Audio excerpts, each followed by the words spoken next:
నమస్తే, welcome to be spiritual talks. ధైర్యం, సాహసం, అణకువ ఈ లక్షణాలు ఉన్నటువంటి సీతాదేవి యువతులకు రోల్ మోడల్ అని చెప్పుకోవచ్చు. సీతాదేవి జయంతి సందర్భంగా ఒక చిన్న కథనం.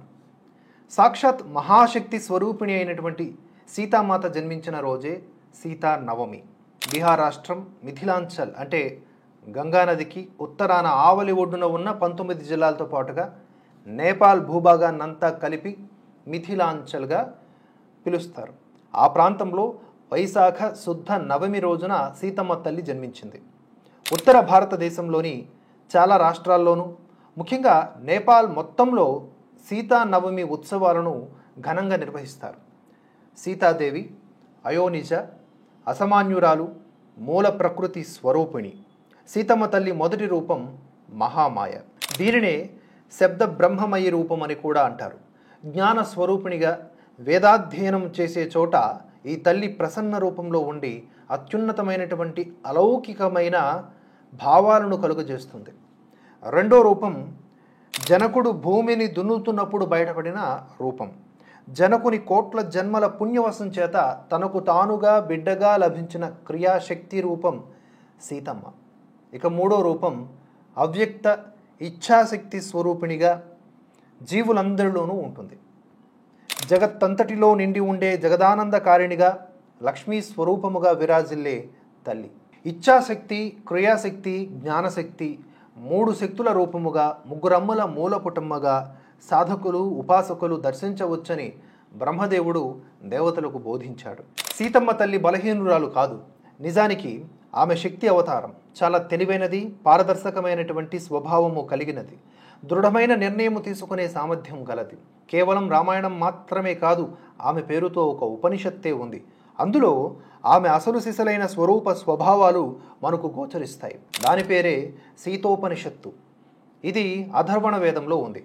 బ్రహ్మదేవుడు తన దగ్గరకు వచ్చిన దేవతలకు సీతమ్మ మహత్యాన్ని గురించి వివరించిన విషయాలు ఉపనిషత్తుగా మారింది.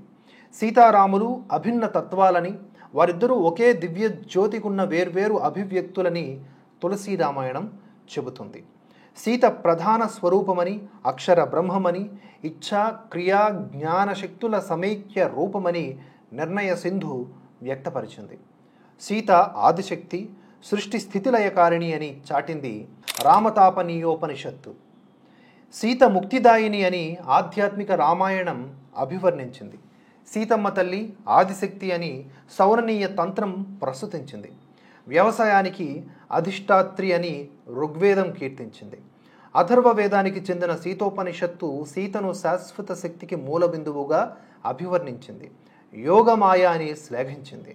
సీత జగన్మాత అని ప్రశంసించింది పద్మపురాణం. సాధక సాధ్యమైన దేవిగా ఋషులు, తాపసులు కీర్తించారు సీతమ్మ తల్లిని.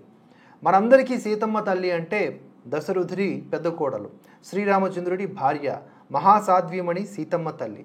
ఇంత మాత్రమే మనకు తెలుసు. కానీ మిథిలాంచల్ ప్రజలకు ఆమె వారి కుమార్తె, సోదరి, వారి ఆడపడుచు.